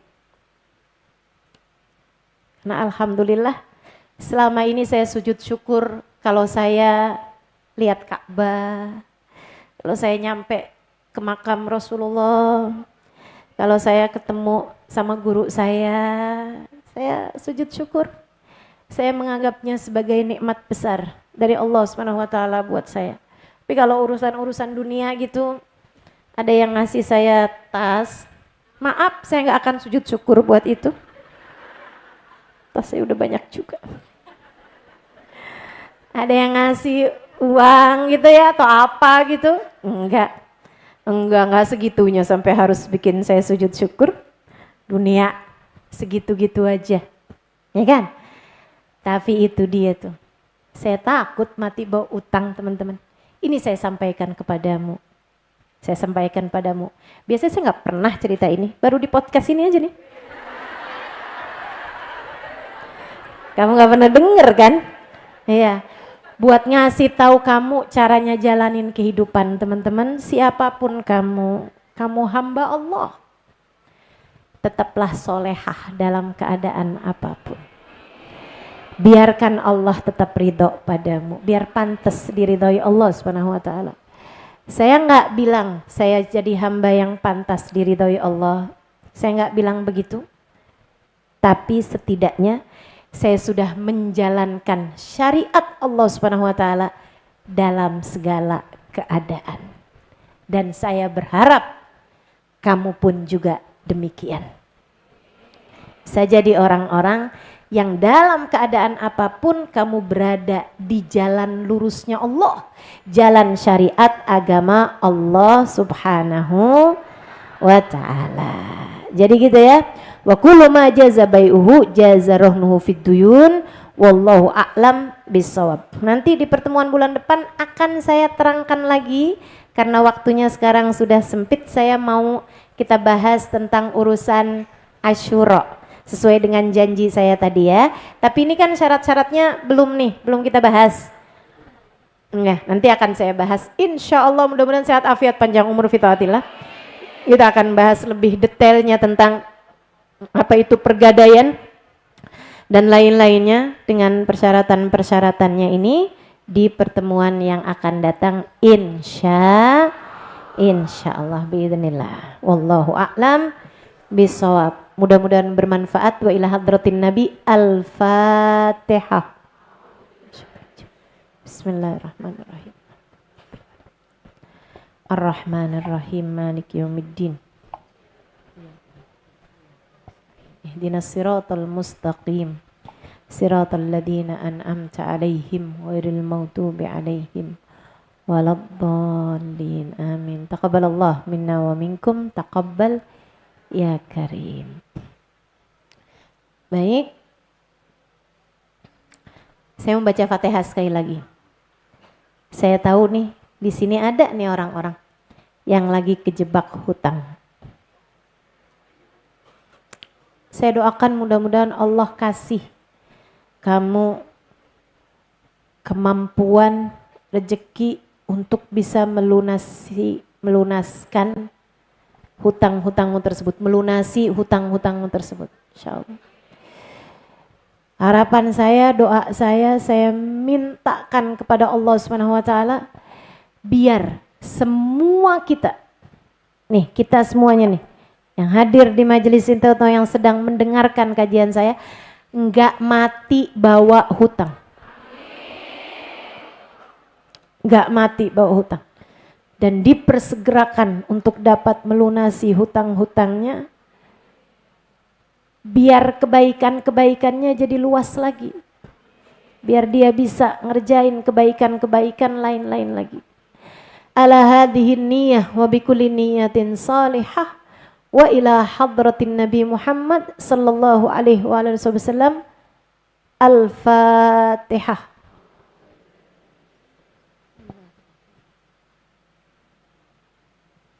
Ar-Rahmanir-Rahim. Maliki yaumiddin. Iyyaka na'budu wa iyyaka nasta'in. Ihdinas siratal mustaqim. Siratal ladzina an'amta 'alaihim ghairil maghdubi 'alaihim waladdallin. Amin. Alhamdulillah. Kita sekarang ada di tanggal 2. Artinya seminggu ke depan hari Rabu tanggal berapa? 9. Ya. Kita harus bener nih hitung-hitungannya. Jadi kalau 2 tambah 7 sama dengan 10 tambah 6 sama dengan, ya, minggu depan hari Rabu tanggal 9, namanya hari Tasu'a, hari ke-9 dari bulan Muharram. Itu kamu sunnah puasa. Tanggal 9-nya itu kamu sunnah puasa. Puasa aja. Maksudnya Ustazah, amalan yang tambahan di hari tanggal 9 itu hanya puasa. Gitu ya. Tanggal 10-nya baru nih. Namanya hari Asyura. Hari penting dalam Islam. Hari mulia dalam Islam, bahkan salah satu di antara 2 hari yang paling sunnah buat puasa. Puasanya paling muakkad, yaitu 1 hari Arafah yang udah berlalu kemarin tanggal 9 bulan Dzulhijjah, yang keduanya adalah hari Asyura tanggal 10 Muharram. Ya. Dengerin saya biar ngertinya benar. Teman-teman saya sekalian, jadi ada 2 puasa sunnah terbaik sepanjang tahun. Ini kamu nggak bisa bandingin sama wajib. Ustazah, mana yang lebih afdol? Puasa Asyura apa puasa Ramadan? Ya kamu itu nggak bisa dibandingin, karena puasa Ramadan itu hukumnya wajib. Kan berarti masih afdolan puasa Ramadan Ustazah. Kalau gitu Asyuranya nggak usah saya puasain. Nggak gitu modelnya. Jadi kalau dari amalan-amalan wajib itu kan kita nggak ada pilihan, harus kerjain, gitu kan? Nah tapi selain daripada amalan-amalan wajib dalam hal ini puasa, yaitu pada hari Ramadan, pada bulan Ramadan kita wajib hukumnya puasa Ramadan. Ada hari-hari di sepanjang tahun ini, sepanjang tahun sisanya selain Ramadan, dari bulan Syawal, Dzulqa'dah, Dzulhijjah, Muharram, Safar, Rabiul Awal, Rabiul Akhir, Jumadil Awal, Jumadil Akhir, Rajab, Sya'ban. 11 bulan nih. Di 11 bulan tersebut Allah siapkan hari-hari mulia yang sunnah puasa dan sunnah ibadah-ibadah lain di hari tersebut. Hari termulia dalam sepanjang tahun nomor 1-nya adalah hari Arafah yang sudah berlalu bulan lalu. Tanggal 9 Dzulhijjah. Hari kedua paling mulianya adalah tanggal 10 Muharram. Disebut dengan nama hari Asyura. Tanggal 10 dari kata-kata Asyr. Jadi Asyura 10 Muharram. Jelas ya? Nabi Muhammad mengajarkan kepada kita amalan-amalan di hari tersebut. Dan Ustazah, apa bedanya kemuliaannya Arafah sama kemuliaannya Asyura? Ini saya kasih tahu. Kemuliaannya Arafah, saya minum dulu boleh ya?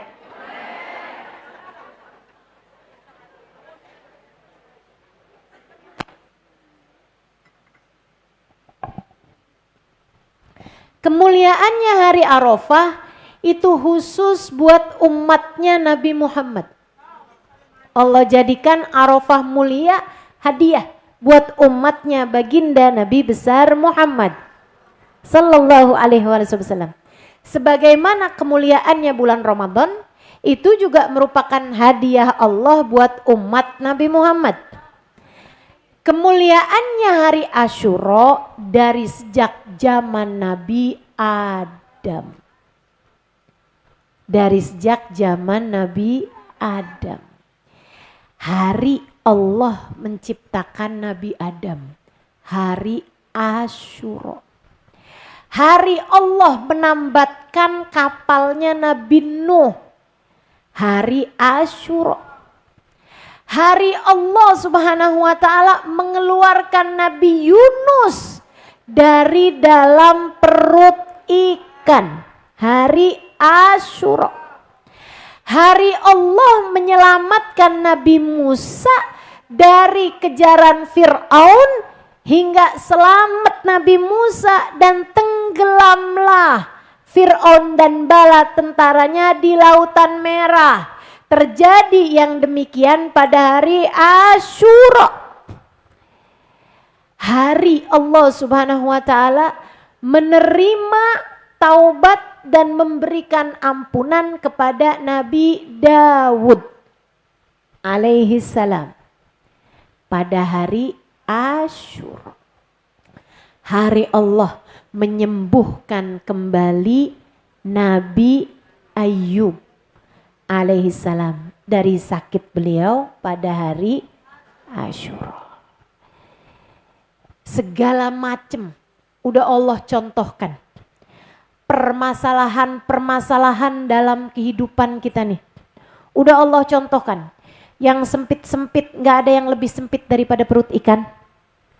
Yang lagi disempitkan rezekinya, yang lagi disempitkan hatinya, yang lagi...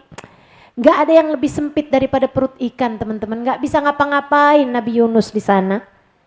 Tapi Allah sembuhkan. Allah keluarkan Nabi Yunus dari dalam perut ikan.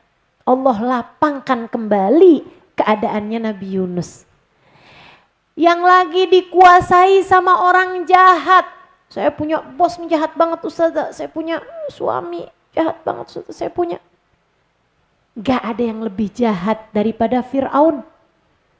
Teman-teman saudariku sekalian yang saya muliakan, maka hari Asyura dari kejahatannya Fir'aun aja Nabi Musa Allah selamatkan. Nah orang yang jahat sama kamu kan gak Fir'aun amat juga. Yang lagi sakit, Ustazah saya kepengen nih Allah sembuhkan saya. Nah yuk nih hari Asyura, hari Allah menyembuhkan Nabi Ayyub alaihi salam. Apalagi coba? Ustazah dosa saya banyak, Ustazah dosa saya banyak. Hari Allah memberikan banyak ampunan adalah pada hari Asyura. Segala kebaikan-kebaikan Allah Subhanahu wa taala berikan kepada hamba-hambanya. Oh ada lagi nih. Ustazah doain dong jodoh saya nih Ustazah. Ini masalahnya yang amin juga emak-emak. Saudaraku sekalian, gimana nih Ustazah jodoh nih gak kelihatan hilalnya juga nih Ustazah. Hari Allah menambatkan perahunya Nabi Nuh. Apalnya Nabi Nuh ditambatkan pada hari Asyura. Saya mendoakan semoga kamu juga jodohmu semoga Allah tambatkan dengan keberkahan hari Asyura.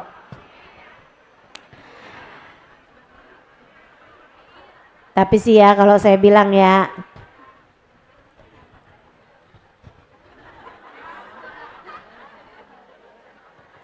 nikmatin aja Bu, berumah tangga tuh kayak rumah. Yang di luar pengen pada masuk, yang di dalam pengen pada keluar.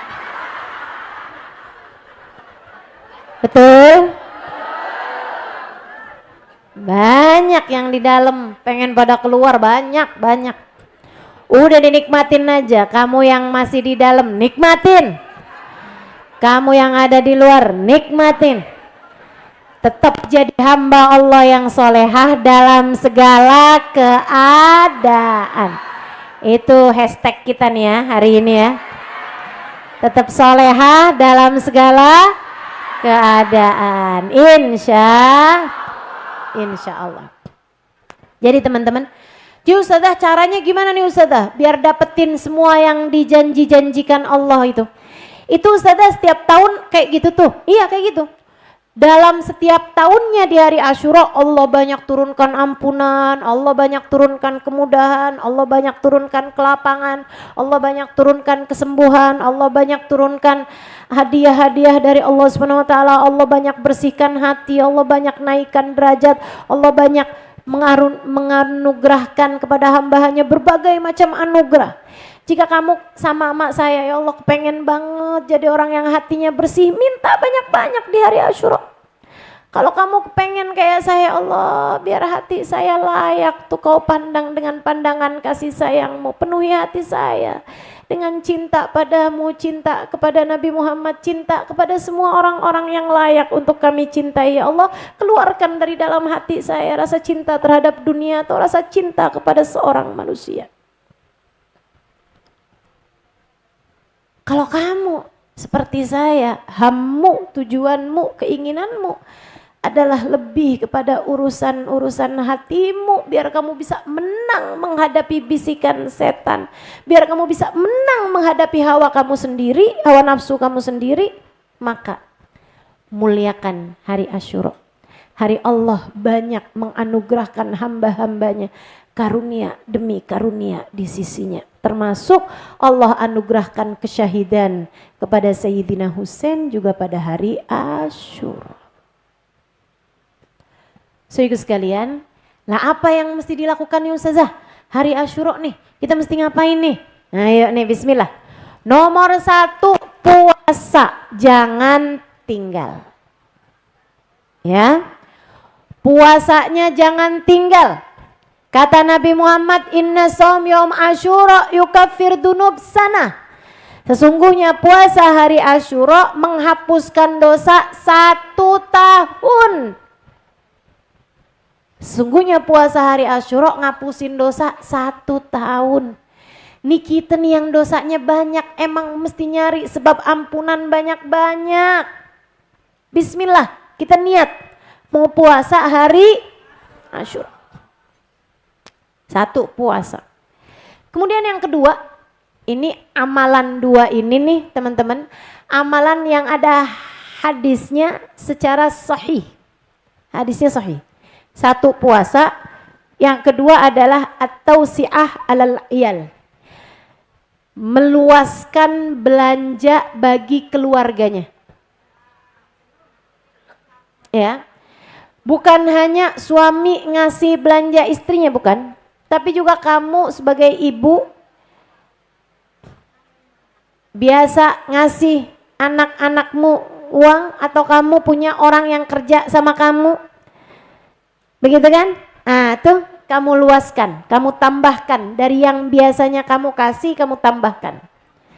Saya Ustazah punya pegawai jagain toko, tuh kamu kasih, kamu tambahin hari itu. Saya Ustazah ada punya supir, kamu tambahin uangnya dia pada hari itu, hari Asyura. Kamu punya siapa ya? Anak-anak kamu yang biasa kamu punya anak kecil. Ustazah saya nggak punya anak kecil, Ustazah punya cucu. Cucu kasih dah. Tuh ya. Orang-orang yang memang biasa kamu kasih sama dia, kamu kasih banyakan pada hari Asyura. Kata Nabi Muhammad dalam hadisnya, man wassa ala iyalihi yauma Asyura wassa Allahu rizqah. Siapa yang meluaskan belanja, meluaskan memberi tambahan nafkah bagi keluarganya yang dia tanggung nafkahnya selama ini, maka Allah akan meluaskan rizkinya. Bakalan dikasih gampang rizkinya. Ustazah ini boleh nggak saya sampaikan nama suami saya? Boleh, silakan. Silakan. Nggak usah pakai nama saya. Mas, kirim salam Ustazah Halimah. Enggak, saya nggak kirim salam. Suami mau ngapain? Saya udah punya suami sendiri loh, gini-gini juga. Iya. Jadi silahkan itu ya. Kamu sampaikan aja hadisnya Nabi Muhammad semacam ini. Ustazah bikinin dong tulisannya, ngapain? Bikin sendiri, sampaikan sendiri dengan bahasamu. Gitu kan?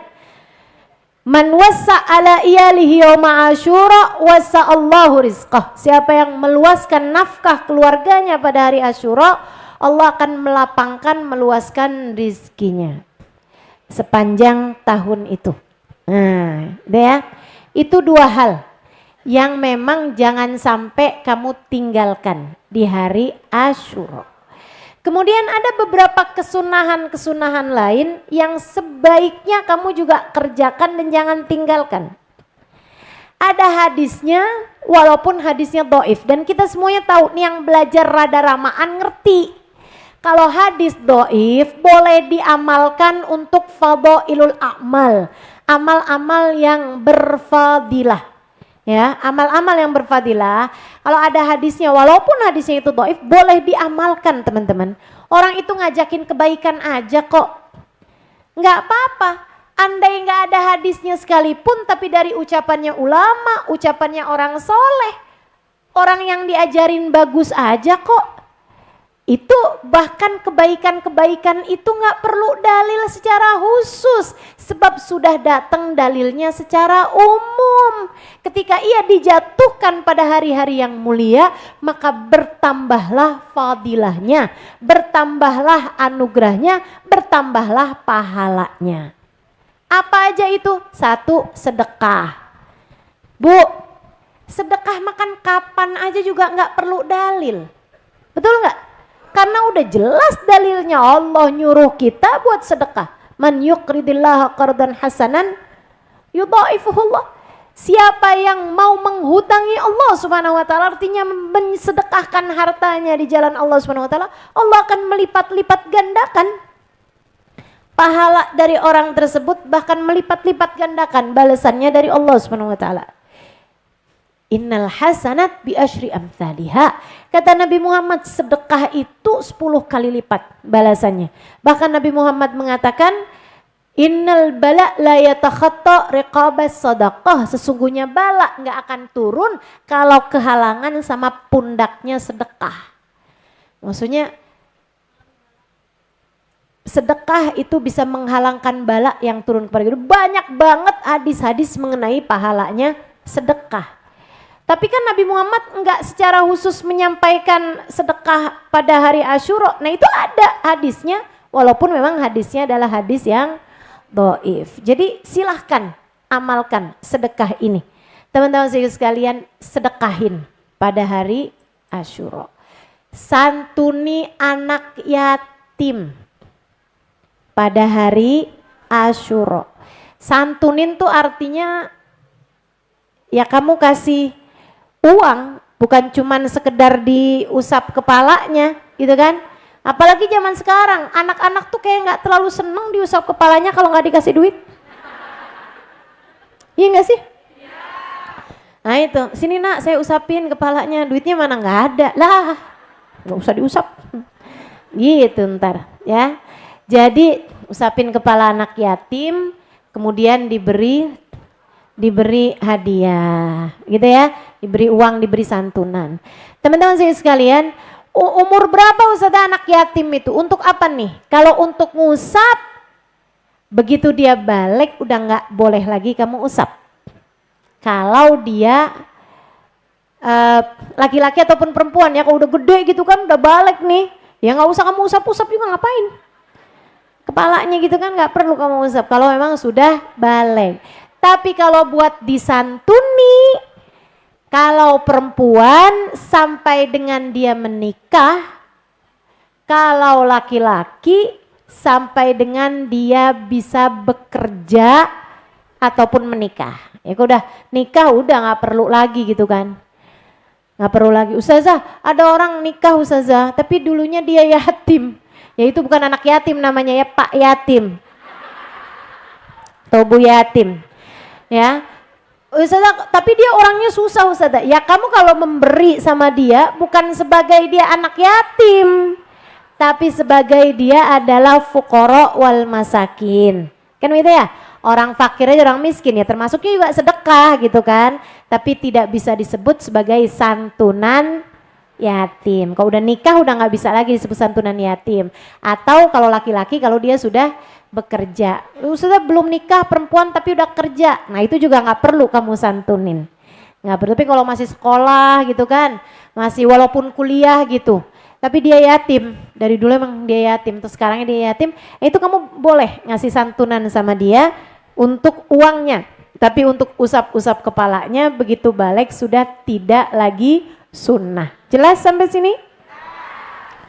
Baik, kemudian zikir pada hari Asyura. Jadi santunan, kasih hadiah. Nah ini, kamu juga bagus. Hari Asyura tuh kamu ngasih hadiah. Sama siapa Ustazah ngasih hadiahnya?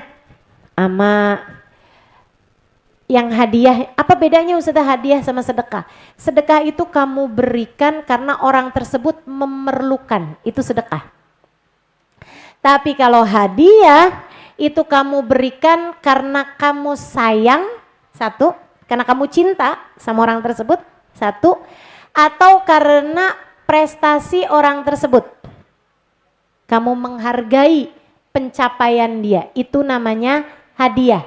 Nah, kalau kamu nilai rapotnya bagus, nggak ada merahnya, mama akan kasih kamu sedekah, bukan. Mama akan kasih kamu nafkah, bukan. Itu namanya hadiah, karena prestasi. Saya mau ngasih guru saya sedekah. Tunggu dulu, dia mampu apa nggak mampu? Dia orang fakir miskin apa enggak? Kalau dia memang fakir miskin, boleh kamu kasihkan ustazah kamu tersebut sedekah. Tapi kalau kamu punya ustazahnya itu bukan fakir miskin, ya, maka kamu ketika memberi tidak boleh memberi sedekah. Tapi memberinya namanya hadiah. Jadi diberikan oleh seseorang karena rasa sayang, karena rasa cinta, atau karena prestasi yang telah dilakukan orang tersebut. Paham sampai sini? Paham. Teman-teman sekalian yang saya muliakan, nah kalau dalilnya hadiah apa nih? Tahadau tahabu. Kata Nabi Muhammad, saling beri hadiahlah kalian, maka kalian akan semakin saling sayang. Ya, beri hadiahlah kalian, saling memberi hadiahlah kalian, maka kalian akan menjadi saling sayang sama saudara kamu, sama orang tua kamu mampu sebenarnya, tapi ibu tuh selalu seneng dapat hadiah dari anaknya. Betul Bu? Kamu punya saudara-saudara mampu sebenarnya, tapi kamu kasih hadiah juga sama saudara kamu gitu ya. Entah itu barang, entah itu makanan, entah itu apapun aja gitu. Nah itu kalau kamu lakukan itu pada hari Asyura, maka akan semakin bertambah nilai pahalanya. Pada hari itu kamu dianjurkan untuk menziarahi orang alim, orang soleh. Ya, sambil ngasih hadiah itu ya.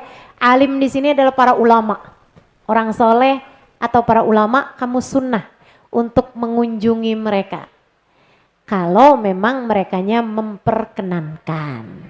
Dan saya kasih tahu, kamu jangan kunjungin saya. Pokoknya saya mau datang, ustazah yang ngajarin, pokoknya saya mau datang. Ya gak usah. Saya belum tentu ada di rumah. Seperti sekarang kan kalau ada orang mau datang ke rumah saya lagi ada di Darul Aitam. Jadi ya itu ya, kalau kita menziarahi orang ya tentu saja yang orangnya memang mau untuk dia ziarahi dan memungkinkan, memperkenankan untuk itu, gitu kan? Teman-teman sekalian saya muliakan. Kemudian apalagi nih? Kamu hari itu sunnah menjenguk orang sakit, ya. Kalau ada orang sakitnya, jangan kemudian sakit dong kamu, saya mau kunjungin nih. Jangan. Begitu ya. Teman-teman sekalian, kemudian lagi apa tadi? Sedekah udah, zikir. Zikir dan doa. Ya, hari Asyura banyakin zikir, banyakin doa. Salah satu dari waktu mustajab doa, waktu mustajab zikir. Gitu ya, baca hasbunallah wa ni'mal wakil, ni'mal maula wa ni'man nasir 70 kali. Kemudian membaca doanya Asyura. Subhanallah mil al-mizan muntahal ilim wa mublaghar ridha wa zinatal arsy, itu dzikirannya. Kemudian ada doanya Allahumma ya mufarrija dhinnun yauma Asyura. Gitu kan ya? Nah, itu ada doa-doanya itu semuanya dibaca. Ustazah bacanya di mana? Ya di mana kamu mau bacanya? Maunya bacanya barengan sama ustazah? Oke lah. Kalau mau bacanya barengan sama saya, di rumahmu masing-masing saya buat online aja. Gitu ya. Baik, enaknya jam berapa? 5. Jam 5 apa itu? Pagi dong, hari Asyura. Hari Asyura pagi aja bacanya. Jam 10? Oke, bismillah, kita mau bacanya jam 10. Ya, bacanya jam 10, buka Instagram, buka YouTube, nanti insya Allah mudah-mudahan Allah kasih kemudahan. Kita akan bacanya bersama-sama pada hari Asyura jam 10 pagi. Insya Allah kita mau doa hari itu, tapi selebihnya yang lain-lain kamu kerjakan. Itu teman-teman saudariku sekalian yang bisa kamu lakukan. Adapun kalau kamu dengar hari Asyura mandi, hari Asyura pakai celak, hari Asyura pakai wewangian. Ini saya kasih tahu, kalau kamu puasa kamu malah makruh pakai wewangian. Kalau kamu puasa, kamu malah makruh pakai celak, karena termasuknya berhias. Ya, kalau kamu puasa, kamu makruh pakai wewangian, kamu makruh pakai celak. Nah kalau urusan mandi, emangnya kalau nggak hari Asyura kamu nggak mandi? Kan mandi juga kan? Jadi ya kamu kerjain aja gitu. Ustazah tapi saya kepengen banget ustazah pakai celak itu ustazah pada hari Asyura. Karena saya pernah dengar katanya ada hadisnya begini begitu. Nah kalau kamu mau seperti itu, pakailah celak tersebut sebelum azan subuh hari Asyura. Ustazah ntar takut kecolok lah, kamu nggak punya lampu bagaimana nih? Ayo dah, bismillah ya. Ustazah saya pengen pakai wewangian pada hari Asyura. Ustazah boleh sebelum subuh, karena begitu masuk subuh semua bentuk-bentuk berhias itu hukumnya adalah makruh. Jadi bismillah, insya Allah kita amalkan. Nah kalau untuk puasa pada hari Tasu'a sehari sebelumnya, karena Nabi Muhammad berniat, kata Nabi Muhammad, kalau saya dapat tahun depan puasa hari Asyura, kalau umur saya nyampe tahun depan, saya akan puasa bersama dengan hari Asyura, hari Tasu'anya juga. Makanya kita puasain tanggal 9-nya sebelum kita kemudian puasakan pada tanggal 10-nya. Insya Ustazah saya lagi main hari Asyura. Ya udah kamu tahu lah berarti puasanya nggak boleh. Saya berarti nggak boleh sedekah juga? Ya boleh. Sedekah lagi menstruasi ya nggak apa-apa aja, kan begitu ya. Yang lain-lainnya zikir-zikir tetap kamu boleh kerjakan, doa-doa tetap boleh kamu kerjakan. Yang nggak boleh hanya puasa, begitu ya. Baik, mudah-mudahan bermanfaat. Kurang lebihnya mohon maaf. Kita akan tutup majelis kita dengan bacaan doa akhir. Mohon saya dikasih jalan buat saya bisa keluar dari majelis ini sebelum teman-teman bubar. Kita udah sore nih, dan teman-teman juga nggak usah kelamaan di sini, ya kan? Langsung pulang. Kita harus sholat asar ya. Terima kasih sekali lagi atas segala perhatiannya. Kurang lebihnya mohon maaf. Billahi taufiq wal hidayah. Wal afu minkum. Wassalamualaikum warahmatullahi wabarakatuh.